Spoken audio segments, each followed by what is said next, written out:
you don't. First and foremost, what you do is you go through a process. This is how I find that it works best. External enforcement is not what we should be teaching about anyway. We're all about teaching external enforcement. That's what citizenship is based on. Who forces me to drive the appropriate speed? Who enforces that? Well, the police enforce it. But let's hope that they're only having to deal with a very small population of people, because we all know what the speed limit is, and we know we're not supposed to speed. We're a society of laws.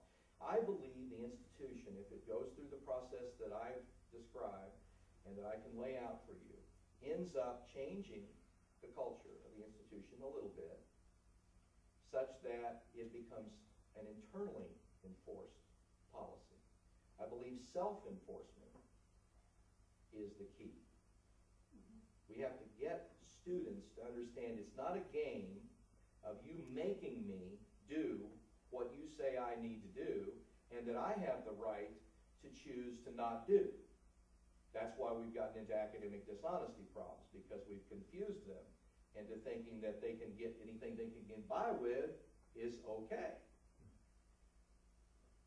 Now that's right in your wheelhouse. Some of you are dealing every day with that fundamental problem, or if not every day, almost every day. Some of you in the classroom do. I mean, it's a huge issue. So the key is to try to change the culture and change the parameters so that we're teaching students, number one, the importance of compliance with policy. When they go out and leave us, whether they go on, as most of yours do, to transfer to another institution, when they ultimately complete their degree or their educational objective and they leave wherever it is they're departing from to go out in the world of work, they're going to go work for XYZ Corporation. You tell me how successful they're going to be at XYZ if they think that XYZ has a policy that is stupid and that they have the right to go about violating because they think it's wrong. What kind of success is that going to be for them? Why should we disabuse them of the notion that they should wait until they go to XYZ to learn that? Why shouldn't we disabuse them of that notion? Excuse me. We're failing them if we don't teach them that they should be compliant.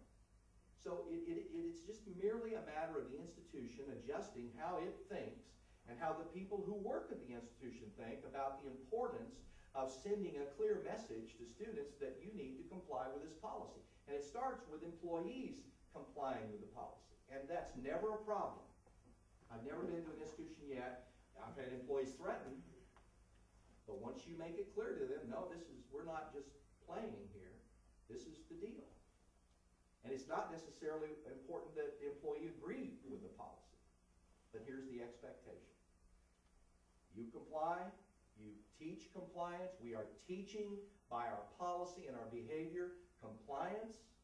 Students have to learn how to do that. I would be addressing it in every orientation session. Every faculty member, I would hope, would address it in their syllabus, that we are an institution based on respect. That goes for our behavior in the classroom. That goes for our behavior out on the campus. And it goes for our behavior away from the institution. So you get people to enforce this policy themselves, rather than continue to play this game of too few people enforcing something that can't be forced on all these students. That's a recipe for failure. Who wants to do that? Does any president worth their salt want to be associated with a policy like that? That's idiocy. Won't work. Can't work. Can this work? It can.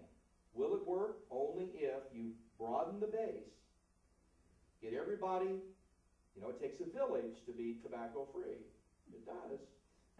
Everybody got to get involved. Everybody's got to be. When you see somebody that's violating the policy, you can't expect safety and security to. Well, how many safety and security officers we got here? Who was the gentleman? He left because I think he's it. He's the only one. He's not out handling a problem. We can't expect safety and security people to solve the problem, to be the enforcers. We can't expect them to go up and engage with someone. We have to embrace that as an institutional requirement. Now, here is a very important thing.